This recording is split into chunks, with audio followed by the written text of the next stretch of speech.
It's Madden NFL 23 on EA Sports. Coming up, we've got Aaron Rodgers. He's coming off a big week throwing the ball, nearly hitting 400 yards. It's the Packers and the Giants, and it's coming up next on Madden Football.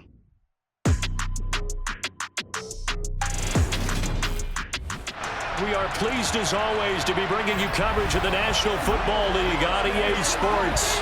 Today, we've got a good Week 5 matchup in store here between the New York Giants and the Green Bay Packers.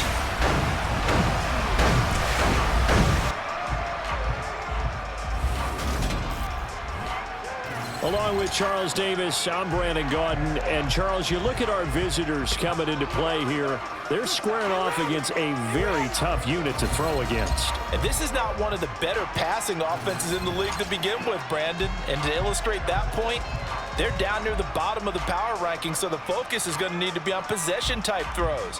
Whether they're trying to use their running backs or tight ends a little bit more, the big thing is to make sure the quarterback gets it out of his hands quickly to his receivers, and they hope to gain an advantage that way.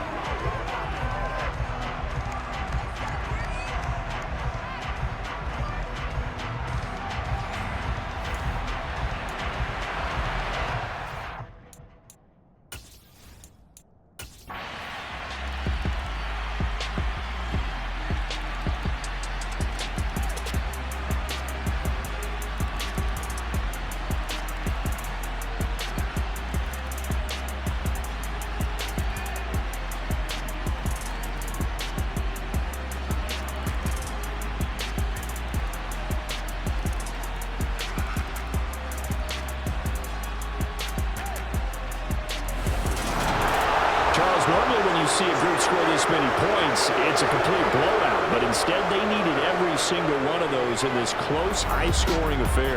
Yeah, Brandon, I'm still on the edge of my seat after that one, because when you have that much scoring and it still comes down to a one-possession game at the end, that's not something we see very often. And in this case, these offenses, they brought it. The defenses, they're going to need some work going forward. So for the Giants, they boost their record up to a strong 4-1. And now it's off to Heathrow as they get set to fly back to the U.S. in a couple hours. Meanwhile, for Green Bay, they'll fall to 1-4 with a loss. And they'll be back home next week for a date with the New York Jets.